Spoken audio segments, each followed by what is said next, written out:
You get to stay on site in a private furnished bell tent for $5,000.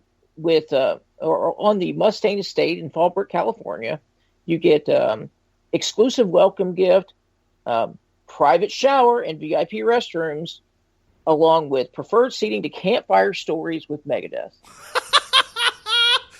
That's my favorite part. That's why I was saving it for last. Now there's some other features as well, but for $2,000 to $5,500, amazing. I mean, who doesn't want to tell their grandkids 30 years from now that you got to share campfire stories with Dave Mustaine? That's pretty cool, man. Like, there's parts of that I'm going, okay, that's a cash grab. And then there's parts of me who are going, all right, now hold on.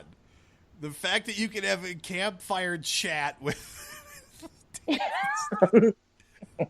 Hey, let's make some s'mores, everybody. No, I don't know. I think, wow, that's awesome. I think that's really cool, actually. Dave gets a lot of shit, and rightfully so in many instances, and he can be... he's not up there with Gene Simmons as far as penis stature is concerned, but he's oh, no. He can be up there at times, but that's super cool, man. I think that's really cool. I mean, even $5,000, let's say you go all out, $5,000 to do all of that, come on. I don't think that's bad at all, actually. I really don't. Now, the only thing that makes me kind of laugh is, okay, so in one day, we're going to learn how to play the guitar, play the bass, play the drums, write lyrics. Okay, that'll work out well. Yeah, and then we're going to have campfire stories and share s'mores with Dave Mustaine. That's actually cool, though. Weenie roast. Oh, man. That's cool. So, Megadeth has been around for, 35 years now, roughly? Close to it. Yeah, pretty close. Shit, yeah. Yeah. No, well, yeah. I know. Yeah, pretty close. Yeah, pretty close.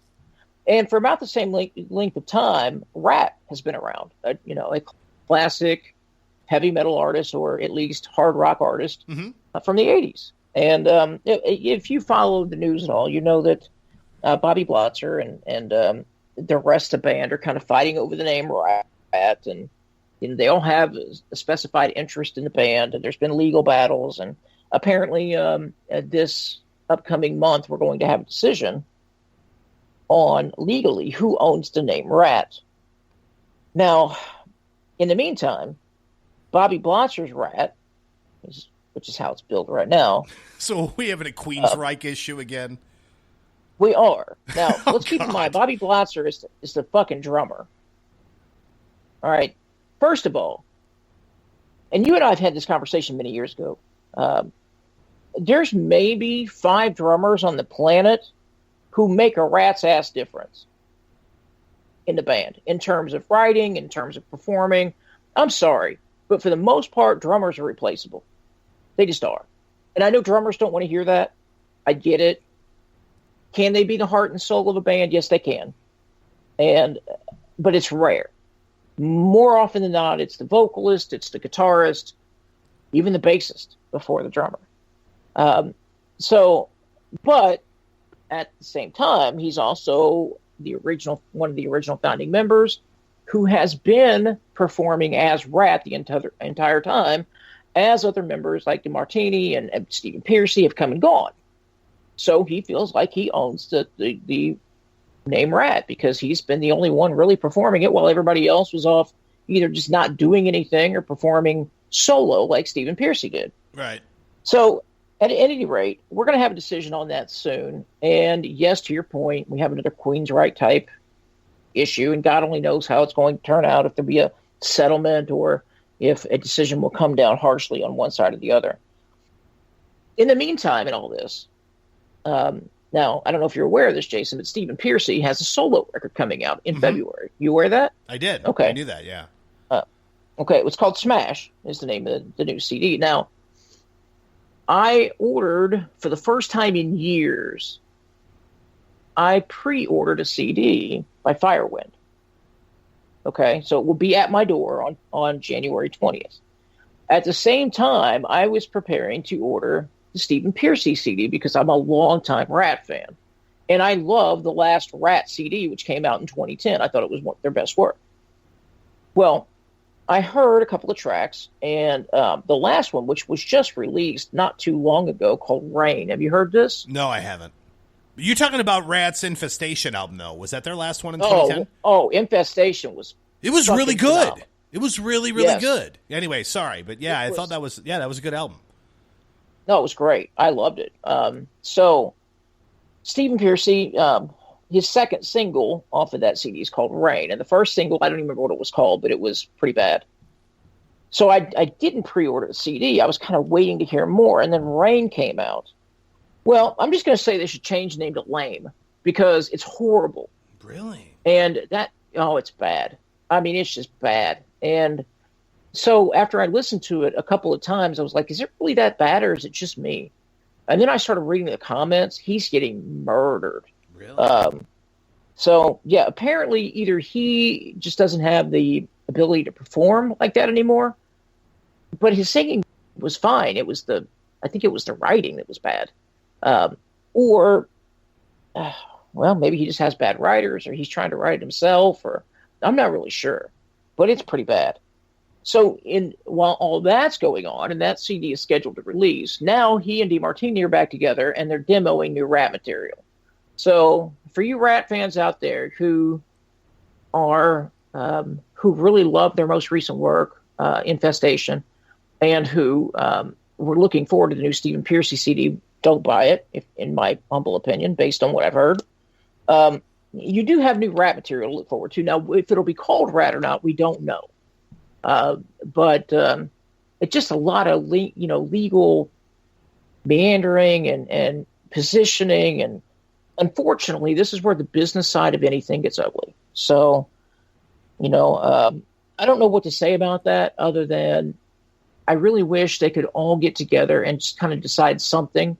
Somebody buy out the interest of all the others so that we don't have this legal ugliness. But speaking of everybody getting together on a more positive note, did you happen to see the news breaking about Halloween's original lineup coming together? I did see that, and I was hell yes. So Michael Kiske is going to be back in. You have Kai Hansen being back in the fold. Yes, that is great news. Oh, I tell you what, if you are a metal fan, there's no bigger news right now than this. And I'll tell you, here's the thing, man. What's weird about Halloween for me is I loved their old stuff. I got disinterested for a long, long time, and I've listened to new stuff, and the new stuff's really good too. So yes, it is. It's not like, oh, well, thank God that they've sucked ever since. They're really good now. So they are. It'll be awesome to hear. Just that'll be cool, man. No, absolutely. And to your point, you kind of stole my thunder, but Michael Kiske and Kai Hansen, I mean, man, you bring up all of them back, and there's another band that's been around for 35 years. Oh, yeah. Easily. I have to say, these last 2 or 3 years, and we kind of talked about this a couple shows ago a little bit, but these last 2 or 3 years, have we not seen the resurrection of the bands from the 80s? Oh, hell yes, we have. Absolutely. And not just the resurrection, but the continuation. Some bands never went away. Yeah, well, and I mean, later on in the broadcast, we're doing, Testament's new album, and I mean, those guys have been around since '87, and they sound better now than they ever have. And that's the other great thing. It's not like retreads of like, oh yeah, they're still at it. I mean, they sound great. No, they do, and we talked about Anthrax had a new one, Slayer had one in late 2015, Megadeth. Their album was phenomenal. Metallica's album was better than it's been in 20 years or more. Sure. So this is a great time to be alive in metal. I mean, even though I will say the front end, at least of 2017, looks light. Well, it does. And, I actually good. I wanted to mention that, the end of 2016, this is a caveat to some of our reviews. A lot of our reviews, a handful of our reviews that we're doing on this episode were from 2016. Only because, A, it's still new in the year, and B, the first 2 months of this year are pretty light. Let's put it that way. Very light. So, that being said, what do you say we get into some reviews? Let's do it, man. It's time for new metal album reviews.